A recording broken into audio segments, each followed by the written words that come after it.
Hello Propenomix people, and welcome to the long form version of day one of the Propenomix Advent Calendar for 2023.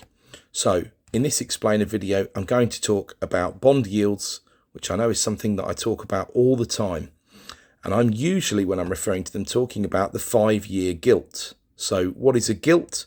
Well, it's simply a UK government bond. It's the term that is used for bonds issued by the UK government. Then we maybe need to go back a step. What is a bond? Well, it's simply a promise to pay back an investor a sum of money. And in this case, we're normally talking about £1,000. So that's the face value of the bond, and that's paid on the expiry of the bond. Now, if we consider what we call the duration, how long is the bond active for, then at day zero of the bond issue, it's going to be issued with a face value of £1,000. And then let's say it's a 30-year bond, it's not going to mature until 2053, at which point you're going to get £1,000 back. Now, of course, we've got to remember that £1,000 in 2053 is not going to be worth what £1,000 is worth in 2023.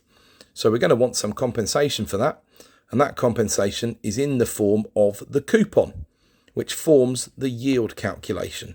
So let's say simply a bond was issued today, £1,000 face value, and we bought it for £1,000, and it had a 4% coupon, which would also give it a 4% yield. And there is a difference between the two that I will explain.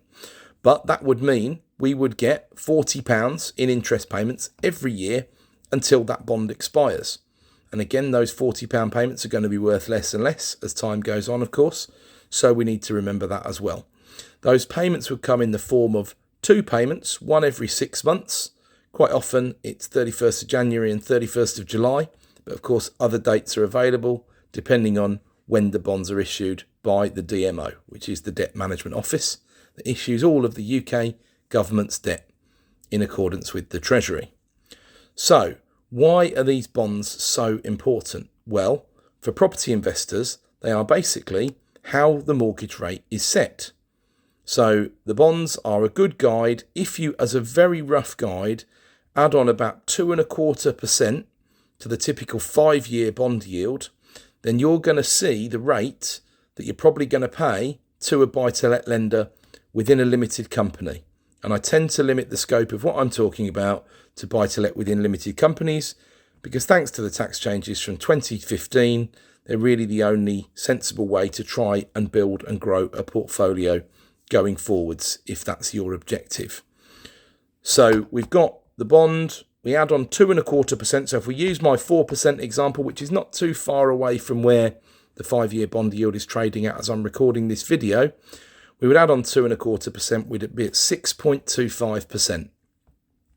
Now, you'll notice we're not paying 6.25% at the moment, thank goodness, but we effectively are, because if you add the arrangement fees up and also the annual and monthly payments that you have to make on the mortgage, then you'll find roughly, if you amortise the arrangement fee, then you'll be paying about 6.25%, perhaps a little less, perhaps a little more. Now, it's important to understand not every single lender has to borrow money from what we call the swaps market, which there'll be an explainer video on tomorrow, so don't worry.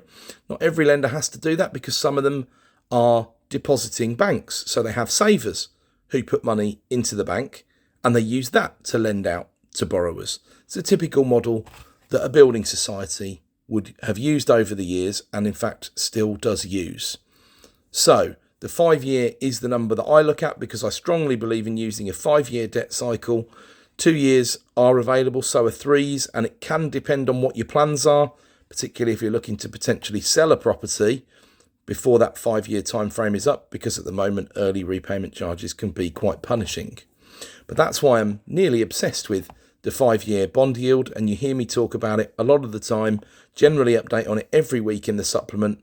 And of course, over the past 18 months that we've had, it's absolutely raced upwards. So it was nearly on the floor, it was nearly down to 0% at one point in 2021, and it's moved all the way up. It actually touched 5% earlier this year, which, going back to my 2.25% rough and ready rule, would have put the mortgage rate at 7.25 at the time. And it's come right back down more to around the 4% level, although it's hovering a little bit above that as I record this video. So we've got the face value of the bond, we've got the duration of the bond, how long until the bond pays its face value back to you, and then we've got the yield. So if you put in £1,000 or £100 or £10,000, what return are you going to get on that bond?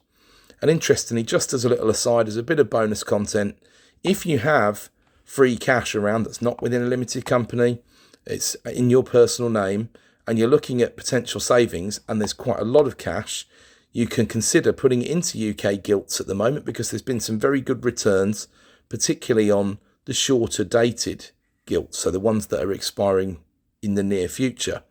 Now, the reason for that is because we've got an inverted yield curve at the moment. And don't worry, because the inverted yield curve is going to be video number 3 after I've talked through the swap rate in the next video. So don't forget to tune in tomorrow and get your next dose of the Propenomix Advent Calendar.